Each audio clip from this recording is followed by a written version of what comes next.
Unlike carbohydrates and fats, proteins are not stored in the body, and their pool is very small, about 100 gram in the blood mostly, with the albumins. That's why we must always take them from the digestion. And these dietary proteins are digested this digestion begins in the stomach. For this purpose, stomach has got gastric juice, and in gastric juice we have hydrochloric acid and pepsin. There is also mucin in the gastric juice, and this mucin just protects the walls of the stomach. Hydrochloric acid creates the medium for the pepsin action because pepsin is activated only in the pH 1.5, 2.5. And also hydrochloric acid activates conversion of pepsinogen to pepsin. So hydrochloric acid activates the formation of small amount of pepsin. Then this small amount is already enough to convert the rest pepsinogen to pepsin, and this process is called autocatalysis. So pepsin activated this way is very active peptidase, and these peptidase can, for example, 1 gram of pepsin can decompose about 100 kilogram of egg white, so active it is. We have also in stomach renin, but renin is active only in infants, and it is active only at pH above 4. So it can act only on the milk proteins. Gastrixin also is peptidase of the stomach, but it is active only at pH above than 3.5. This range is only in gastritis when hydrochloric acid is lowered. That's why we can say that in normal adult human, healthy human, we have pepsin action in gastric juice, and it decomposes the proteins to albumoses and peptones. These albumoses and peptones then pass to the intestine. In the intestine, this pancreatic and intestinal juice decompose the proteins, these albumoses, small polypeptides, to the small compounds, oligopeptides, and then finally to the amino acids. These amino acids are already absorbed with the intestine. So all the nutrients pass through the mouth to the stomach, to the action of the proteases, and these proteases are pepsin in pancreas. The most important is trypsin, chymotrypsin, carboxypeptidases, and there are also rest proteases, and then in small intestine aminopeptidases, dipeptidases, and tripeptidases form amino acids which are already ready to enter the portal vein and then to reach the liver. Activation of intestinal enzymes is under the action of enterokinase. Now it is called already entropeptidase. Entropeptidase activates trypsinogen conversion to trypsin. Trypsin activates the rest trypsinogen conversion to trypsin, and this also is called autocatalysis, as in pepsin activation. And trypsin is also used for activation of all the rest peptidases of the pancreas. For example, chymotrypsinogen is converted to chymotrypsin, also under the action of trypsin. Place of action. Trypsin is lysine, arginine, basic amino acids. And as we see, trypsinogen converts to trypsin under the action of entropeptidase. Then trypsin under the autocatalysis converts rest trypsinogen to trypsin, and chymotrypsinogen also under the action of trypsin converts to the chymotrypsin. Also, procarboxypeptidase is formed in the pancreas. Procarboxypeptidase is exopeptidase.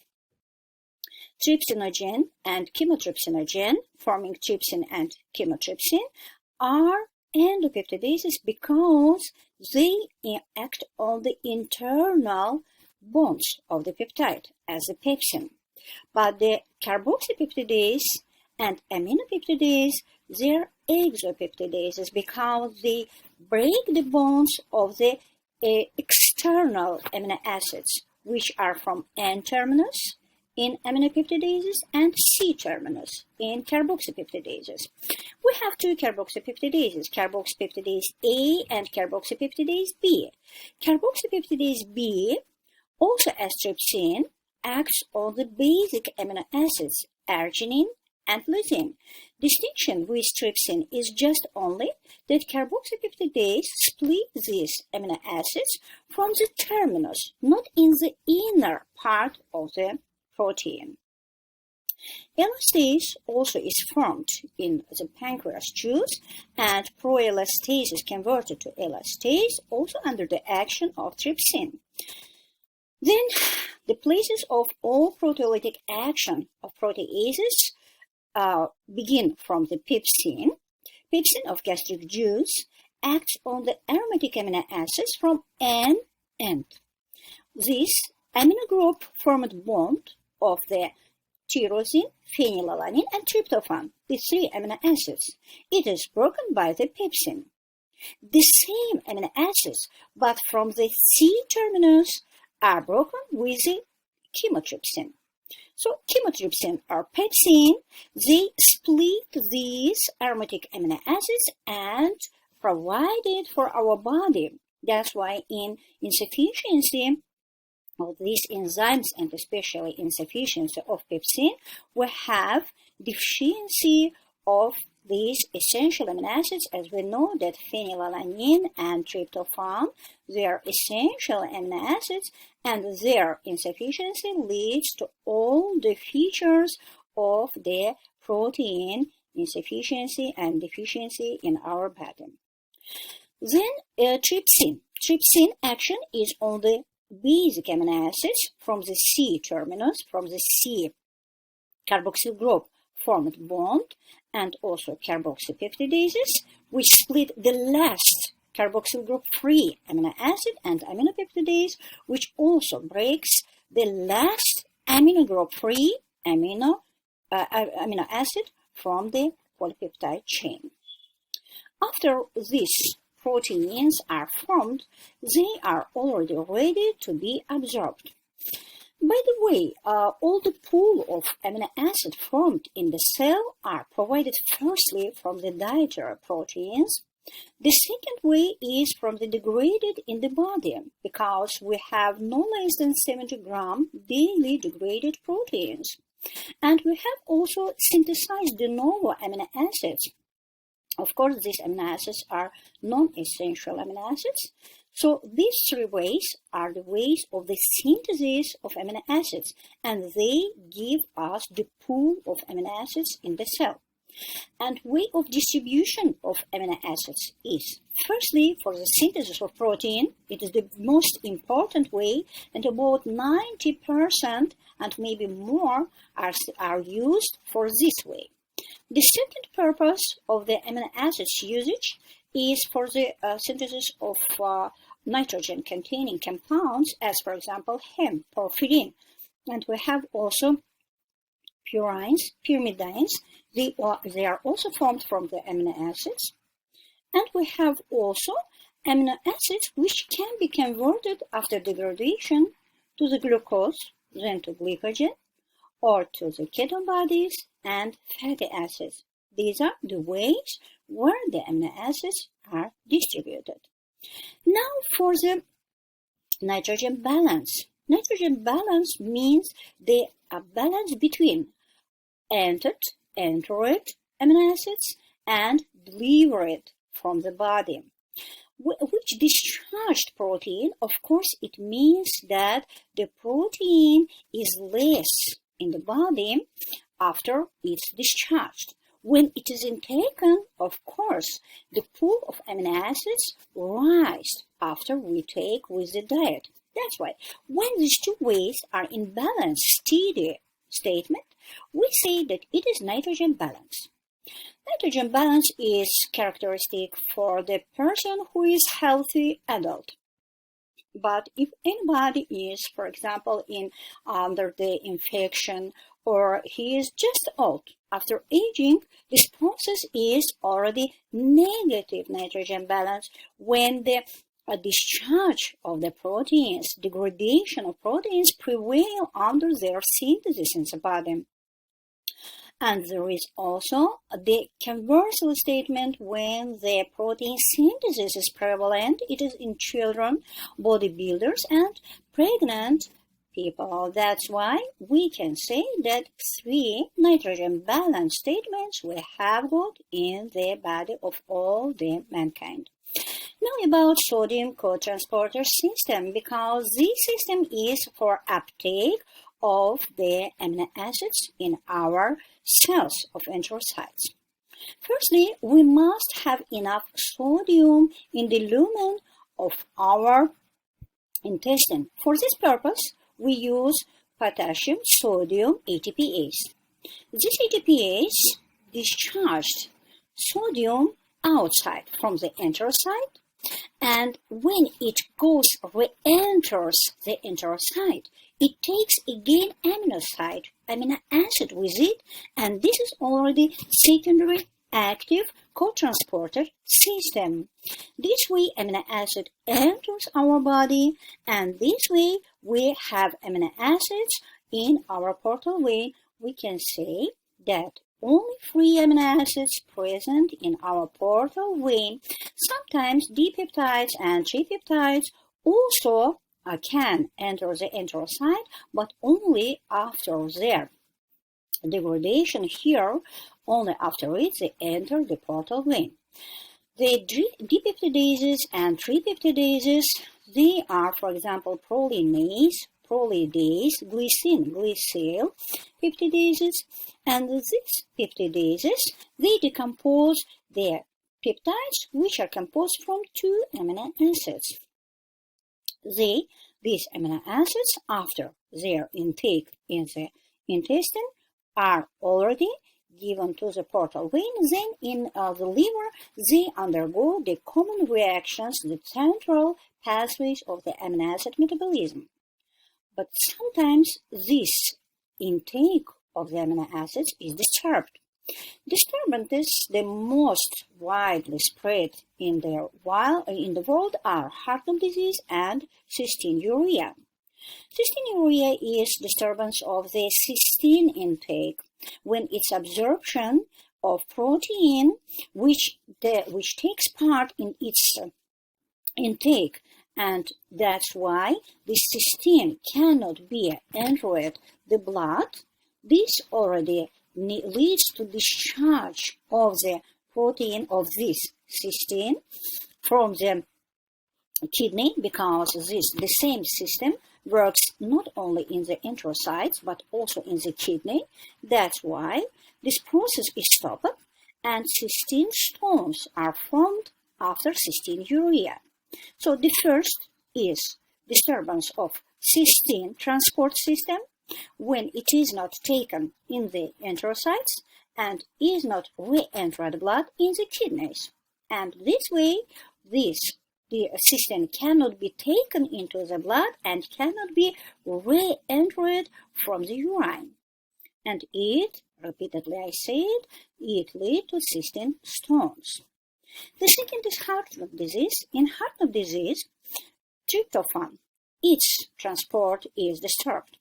In heart disease, tryptophan cannot be taken in the enterocytes and cannot be re-entered in the kidney from the urine.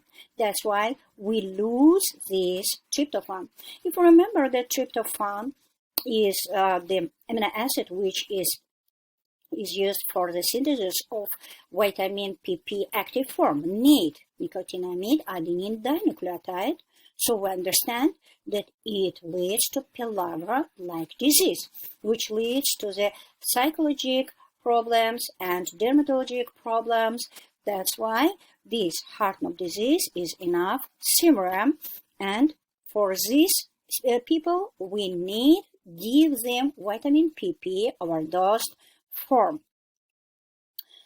So normally, all the amino acids formed in the gastrointestinal tract are absorbed in the intestine. But sometimes when the in diet presence of proteins is exceed, they are lodged in the large intestine, undergo decay or rotting or fermentation. When amino acids undergo deamination and decarboxylation, it is called rotting or decay. When they are undergo the formation of the acetic acid or butyric acid or lactate, it means fermentation. Both processes are not normally in the normal healthy intestine too large for. Now about decay. Decay leads to cadaveric poisons formation. In lysine, conversion to cadaverine, tyrosine to tyramine, phenylalanine to phenol and cresol, ornithine to putrescine, tryptophan, indole, and scatol. Only indole and scatol normally are absorbed in the intestine, but rest aren't. Only in colitis, only in the inflammation of the intestine they can be absorbed. But histidine, converted to histamine, normally acts as the stimulator of the gastric juice secretion. Also, it is muscle dilatator and inflammatory mediator, and it is creates the hypotonia. That's why histamine also is a useful amine formed in the intestine.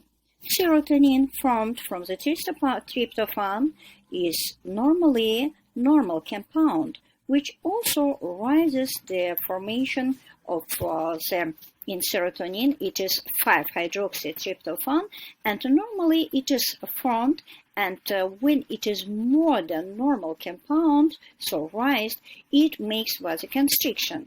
But when it is a normal small amount, it makes dilatation. Certain excess leads to cyanosis, hyperemia, blood pressure change, and these occurs only in the tumor. Then,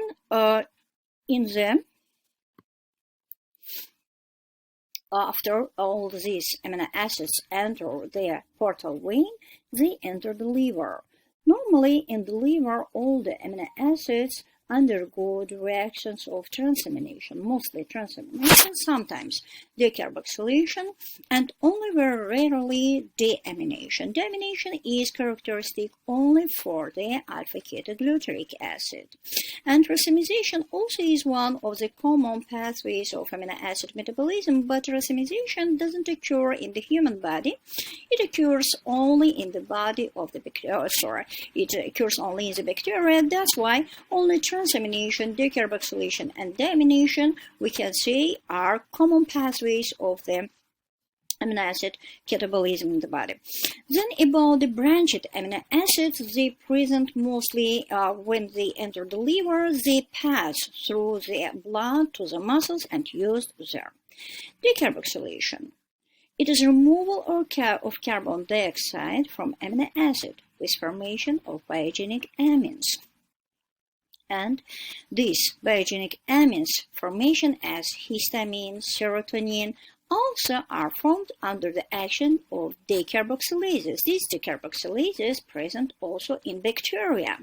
The same products which were formed in the large intestine here also formed, but here in body they are used as the functions for our body, and the histamine, is the inflammation mediator, and serotonin, it makes vasoconstriction, and also gamma-aminobutyric acid, which is the inhibitory mediator for the brain, and its synthesis is raised when we need a rest after the tiredness for the brain. The coenzyme of decarboxylases is pyridoxal phosphate. Pyridoxal phosphate is vitamin B6 active form, and this way biogenic amines formed. Then they undergo degradation under the action of MAO or COMT. These enzymes, monoamine oxidase or catecholamine or methyltransferase, they convert these biogenic amines into non-toxic compounds. One of the general pathways of, say, amino acids is also transamination. Transamination means transmission of amino group from one amino acid to the next keto acid. So it means that amino acid and keto acid change between each other with amino and keto groups. And transaminase or aminotransferase are the enzymes group which assist these reactions. No free ammonia is formed in this reaction. Free ammonia is very toxic, and that's why body always saves itself from the formation of toxic compounds. In this reaction of transamination are formed glutamate from the alpha-ketogluteric acid, and the amino acid is converted to any keto amino acid after this action converts to keto acid. And this keto acid mostly is one of the intermediates of the first or second general pathways. For example, pyruvic acid is formed from the serine, from threonine, and cysteine. They are keto acids of these amino acids. Then ketoglutarate undergoes deamination. We can say that deamination is characteristic only for the ketoglutarate, and glutamate dehydrogenase, taking this ammonia in a free form, present mostly in the liver. So this free formation of the ammonia occurs mostly in the liver. Why? Because in the liver we have got detoxification system, the urea cycle, which synthesizes the urea, and urea is non-toxic compound containing 2 nitrogens. This is formed only in the liver. So glutamate dehydrogenase removes this ammonia which was accumulated on the structure of glutamate. That's why we can call glutamate as the collector of the ammonia of all degraded amino acids. So one of the common ways of the amino acids catabolism is transamination. The transaminases AST and ALT, aspartate aminotransferase and alanine aminotransferase, are widespread in most tissues, especially alanine aminotransferase, because mostly the amino acids glutamate and aspartate are formed in these reactions, which alpha-ketoglutarate, when it accumulates ammonia from the amino acids, it is converted to glutamate. And when oxaloacetate collects the amino groups from the amino acids, it is converted to aspartate. So we can that these collectors are the basic amino acids, glutamate and aspartate. So aspartate aminotransferase, as we see, takes always aspartate for this reaction, and alanine aminotransferase always takes alanine for the reaction of the degradation of the amino acids. In alanine aminotransferase, this reaction, alanine converts to pyruvic acid, and alpha-ketoglutarate, as a rule, converts always to the glutamic acid, and this glutamate, called namely glutamic acid, is converted under the action of glutamate dehydrogenase to the alpha-ketogluteric acid. ALAT and ASAT are also the enzymes which we take for the diagnostic purposes, and ALAT mostly present in the liver. Diagnostic is used for the hepatitis, any problems which are connected with the liver disturbances of the cells. And as this enzyme activity is high in the cells, and these enzymes are mostly intracellular, that's why they're present and enhanced in the blood, means that these organs are disturbed. So normal range of ALAT and ASAT in the blood is 0 up to 35, 40. That's why even 0 range is normal for them. If they are raised, it means already that disturbance occur in any organ which has these enzymes. Acid, mostly present in liver. Also, we can say that in liver necrosis, acid also is in cirrhosis, for example, is also raised in the blood, but acid is more sensitive for the cardiac muscle, for the cardiac tissue, and that's why in the infarctus, myocardial infarctus, acid is used as a diagnostic sensitive marker for this disease. Now about the coenzymes of transferases, transaminases. These have always the coenzyme vitamin B6 in active form, pyridoxal phosphate, as the decarboxylases. So vitamin B6 is common active coenzyme for decarboxylases and transaminases. Now, deamination is mostly occurs in the liver, and it converts the glutamic acid to the alpha-ketogluteric acid. Then this alpha-ketogluteric acid returns to the tissues again to collect ammonia from the catabolized amino acids and bring this ammonia to the liver. And this way to remove all the ammonia from the destroying proteins. Then about the deamination reaction enzyme. Enzyme is called glutamate dehydrogenase.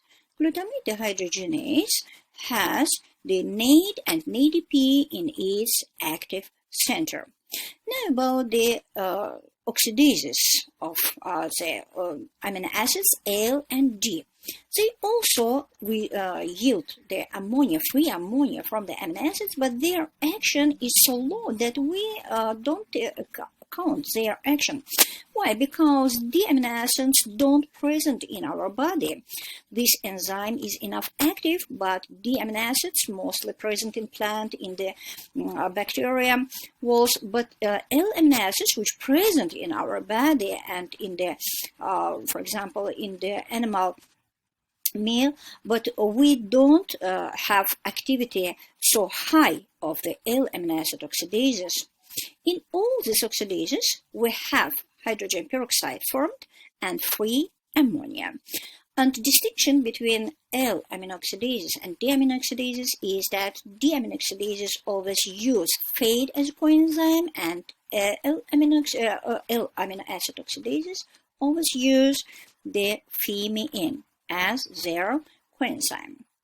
Glutamate dehydrogenase, we said, has NADP and NAD, and as this reaction is reversible, so it is used in both directions depending on the needs of the cell. When we need the catabolism, when we need the energy, and this energy is provided by the amino acids, we take glutamate in the reaction of glutamate dehydrogenase for catabolism, and it is called oxidative deamination. Alpha-ketogluteric acid with free ammonia is formed here, and NAD is coenzyme used, which then enters the electron transport chain, and here gives us 2.5 ATPs. Conversely, when we need the synthesis of amino acids, opposite reaction, synthesis of glutamate from alpha-ketoglutarate occurs, and NADPH2 is used for this reaction. So here coenzyme will be already NADP. And this NADP makes for us glutamate, and this glutamate already provides its ammonia in transamination reaction, which can synthesize all the non-essential amino acids in our body. So, by the way, 3 amino acids don't participate in the transamination reactions. They are lysine, arginine, threonine. That's why they are essential amino acids. There are also additional rare types of deamination. Reduction deamination, when the fatty acid is formed, hydrolytic deamination, when hydroxy acid is formed, and the intramolecular deamination, when unsaturated fatty acid is formed. In this intramolecular deamination participates mostly only histidine. So all the oxidases act with a release of free ammonia, glutamate dehydrogenase, amino acid oxidase, serine deaminase, and glycine oxidase. All these enzymes release free ammonia and they make the oxidation reactions. And this alpha-ketoglutarate formed from the glutamine, amino acid N converted to keto acid, and serine to pyruvate, and glycine to glyoxylate. Then, in the reaction of when the amino acid is converted to the any intermediate of the first or second general pathways, we call this amino acid, it is glucogenic. And because it is formed for the glucose and then glycogen, when we have the intermediate converted to ketone bodies and to the fatty acids, we call this amino acid ketogenic. Ketogenic, just real ketogenic, is only leucine. The rest amino acids are glucoketogenic because they can be converted at the same time to the intermediates, giving glucose and ketone bodies simultaneously. For example, the asparagine and aspartate converted to oxaloacetate. Oxaloacetate in the gluconeogenesis converted to PEP, then to glucose. Or alanine, cysteine, glycine, serine, etc. converted to pyruvate, pyruvate to oxaloacetate, and so on. And this alpha-ketogluteric acid, arginine, glutamine, glutamate, histidine, proline also are converted to alpha-ketogluteric acid. And these ketogluteric acid converted to succinyl coenzyme A and so on to oxaloacetate and glucose. So we see that three amino acids, aromatic amino acids as tryptophan, tyrosine, and phenylalanine are ketogenic and glucogenic at the same time. So ammonia released from the amino acids and collected from the catabolism is represented to the urea. Urea is the way of the detoxification of the ammonia, as this ammonia is very dangerous for the body, and its toxicity is because it destroys the brain, it makes disturbances with the vision, with the speech, and also at the same time it makes vomiting and cerebral edema, so the psychological problems. So we can say that organism really needs to discharge this compound with the urine. And nitrogen in the urea is collected from the amino acids, their amides, then biogenic amines, any nitrogen compounds, and also purides and pyrimidine degradation. And the amide, when we say amide, we mean glutamine and asparagine. When we say amino acid, we mean glutamic acid and aspartic acid and rest amino acids. Or how is activated the urea cycle? Firstly, with the accumulation of acetyl coenzyme A, because acetyl coenzyme A is the signal of the degradation, and glutamate. Glutamate is the signal of the accumulation of nitrogen collected from the amino acids. Together, they give N-acetyl glutamate. N-acetyl glutamate is activator of carbamyl synthetase 1. Carbamyl synthetase 1, it enters in the liver, it forms from the ammonia and carbon dioxide in the active form. Carbon dioxide active form is bicarbonate. It forms from these two compounds carbamyl phosphate. So carbamyl phosphate forming in the mitochondria undergoes the next step with ornithine transcarbamylase, which already replaces with ornithine and carbamyl phosphate, carbamyl part, forming citrulline. This ornithine carbamyl transferase and carbamyl phosphate synthase 1 present in mitochondria. the rest reactions in the cytosol. These reactions of the citrulline formation, when citrulline is formed, it enters the aspartate reaction with aspartate in cytoplasm, and aspartate undergoes adding to the citrulline, gives us arginine succinate with the assistance of arginine succinate synthase. In this step, in arginine succinate synthase, we use ATP. By the way, in the first step, we also used ATP. Carbonyl phosphate 1 used 2 ATPs, and here we use 1 ATP. So commonly we use 3 ATPs, but in the first step, 2 ATPs were converted to 2 ADPs. But when aspartate collected with the citrulline and forms arginine succinate, it used ATP is converted to AMP, and that's why 2 high energy bonds are spent here. That's why they're equal to the consumption of 2 ATPs. So we can say that 3 ATPs, but 4 high energy bonds, macroregic bonds, are spent for the urea formation. Arginine succinate formed here undergoes the reaction of lyase, arginine succinate lyase, with yielding fumaric acid. Fumarate undergoes reaction in Krebs cycle, forming again aspartate, and arginine is formed in this reaction, which already collects 2 nitrogens, waste nitrogens, and arginine with arginase assistance converted to ornithine and urea. Urea is already the last waste product which is discharged with the urine. So this process mostly occurs in the liver, and the liver is this function is very vital and very important for the body, and any disturbance of this process leads to coma, death, and any disturbances which are incompatible with the life. Carbonyl phosphate synthase reaction is the rate-limiting reaction, and as we said, 2 ATPs are used for this. In the next step, we used also 2 ATP, 2 high bonds.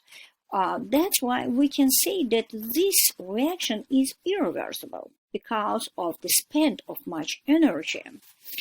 Carbonyl synthase 1 is used in this reaction, and it is for the urea procedure, but when we have carbonyl phosphate synthase 2, this reaction is used for the synthesis of the pyrimidines. Now about the ATP and macroergic bonds, for which are spent for the urea cycle. 2 ATPs and 2 macroergic bonds, totally 4 macroergic bonds. Resynthesis of aspartate, when we have fumarate formed in the urea cycle, then it undergoes reactions via the steps it converts to the aspartate. It enters the Krebs cycle, converted to malate adding water, then oxaloacetate is formed, and in transamination reaction with the glutamate, oxaloacetate is converted to the aspartate and glutamic acid to alpha-ketogluteric acid. This aspartate then again is used in the cycle of urea synthesis. The end product is urea, and we say that it is very vital function for our body. Deficiency of any urea cycle enzymes leads to hyperammonemia, which is incompatible with the life. And the first 2 enzymes, carbonyl phosphate 1 synthase deficiency or ornithyl carbamyl transferase deficiency, there were several diseases, and especially widespread is disease of ornithyl carbamyl phosphate transferase enzyme deficiency. But arginine, when arginine is already formed and arginase deficiency occur, so arginine can be discharged with the urine, and it is less severe disease because arginine already contains two waste nitrogens and they are discharged with the urine. So, by the way, the compounds of the urea are two nitrogens, one carbon and one oxygen. This one of nitrogens is taken from the amino acids, one nitrogen always from aspartic acid, carbon from carbon gas, and oxygen from water. Hyperammonemia symptoms are firstly tremor because the central nervous system disturbances, growth retardation because these symptoms begin already in early childhood, already from the 5th week of the birth. That's why all these signs are very severe. And sometimes the doctors try only to make these symptoms mild.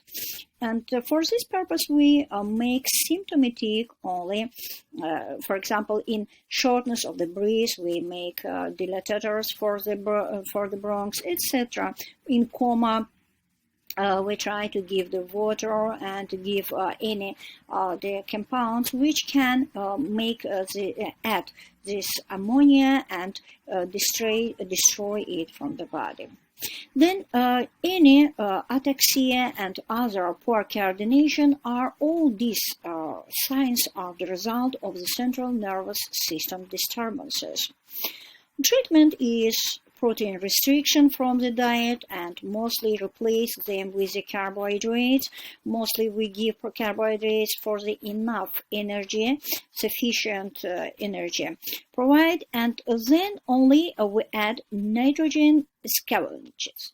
When we have scavengers for the nitrogen, of course, they less these signs, and at the same time, when we minimize the nitrogen compounds in the diet, its survival depends on the care of these patients.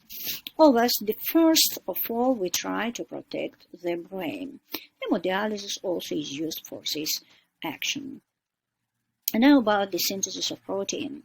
Protein synthesis has 4 steps. Firstly, transcription. It means make of messenger RNA, which is the letter, and from this letter we read what is the sequence of amino acids in protein structure.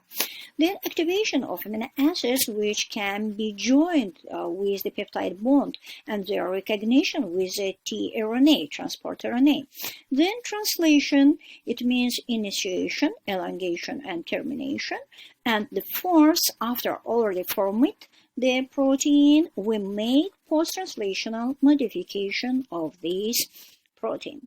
Now about recognition. Recognition begins with activation of amino acid, and it uses ATP. Then the next step is recognition with the tRNA. So any amino acid is joined with its own tRNA, and this process is called recognition. Then this tRNA brings this amino acid to the A center of the ribosome. Ribosome has 2 subunits, and in these subunits we have got E, exit center, P, peptidase center, and peptidyl center, and E, amino acid center. It means in this amino acid center, the amino acid E center means exit, from which tRNA leaves our ribosome. Then our methionine, and formylmethionine is the first amino acid which begins the peptide chain, and any amino acid is added already after to formylmethionine. Then we have a ribosomal complex in active form, elongation forms with the formation of the peptide bond. This peptide bond has already 140 kilojoules energy spent, and when we compare it with the energy, ribosome has got 3 centers: exit center, peptidyl center, and amino acid center. Exit center is for exit of the tRNA, empty, which tRNA loses already amino acid for the peptide chain. Peptidyl center is for the formation of the peptide bond, and amino acid center is for the new amino acid, which is brought for the amino acids joined each other. This process goes on till the termination codon is reached. Termination codons are UAA, UGA, UAG. And when these codons are reached, we already stop the process. The ribosome subunits are separated, and protein also leaves the ribosome. It is already free, newly synthesized peptide. And this factor, which makes it, is called releasing factor, and the translation stops. For each peptide bond, we spend 140 kilojoules of energy. So, messenger RNA is the letter which is read as AUG, beginning of the peptide chain, and UAA, UAG, and UGA as the end of this letter. All the rest amino acids are already among these terms, among these codons. For example, for the synthesis of glycine, for the joining of glycine, we have G codon, proline, C codon, etc. Then, when already newly synthesized protein is already ready, we already can begin our post-translational modification. The formulase firstly cleaves formyl from formyl methionine, and sometimes this formyl group is released with methionine itself. That's why many amino acids are different in the peptide chain, despite the fact that all the amino acids, always the peptide chain begins from the amino acid methionine or formyl methionine in the synthesis. N-terminal amino acid is acetylated, and the addition of the groups. Hydroxyl group is added to the proline or lysine and forms hydroxyproline, hydroxylysine. Phosphate is added to the serine and threonine. And disulfide group, disulfide bond is formed between cysteine molecules, giving us cysteine. Prosthetic group of enzyme is associated with the apoprotein. And partial proteolysis also takes part in this step, where proinsulin yields C-peptide, and pro-parrot hormone is converted to active parrot hormone. This is post-translational modification, after which the peptide is already ready and performs its action in the cell. And the proteins of the cell are divided into constitutive and inductive. Constitutive are those which are constantly synthesized in the cell, while inductive, they need some inductors for their synthesis. For example, constitutive proteins are the enzymes of glycolysis, while inductive proteins are enzymes of the pentose phosphate pathway, and especially glucose 6-phosphate dehydrogenase. It is activated under the action of them when we need the division and development of the cells. Or lactase. Lactase also is inductive enzyme, and it is synthesized under the action of inductor. Or delta-aminoleucolinate synthase also is inductive enzyme, which is inducted when we need more erythrocyte synthesis in the cell in the bone marrow. And this process of the inductive protein synthesis depends on the condition of the life. Sometimes the doctors interfere with the condition. Sometimes we need enhanced synthesis, sometimes stop synthesis. Stop with synthesis sometimes in the tumor when we need a stop development of the malignant cells. And anabolic drugs are used in the situation of cachexia when we need to gain weight. And these anabolic drugs are, for example, hypoxanthine, riboside, or potassium orotate. They are non-hormonal anabolics, and they aren't harmful. Sometimes harmful hormonal anabolics are used, and mostly in sportsmen. These are called dopings, and they are stopped in medicine. Their usage is already forbidden. Normally, for the healthy lifestyle, we must avoid the usage of these anabolics of hormonal origin. And any antibiotics always inhibit the synthesis of proteins. Their distinction is only on the point of their action. Some of them act on the point of the replication of DNA, some in transcription, some already in translation. Some of them separately stop the action of development of the bacteria, some both of bacteria and the human cells. Of course, the more favorable are those which stop the action of bacteria and don't affect our cells. This is regulation of synthesis of proteins.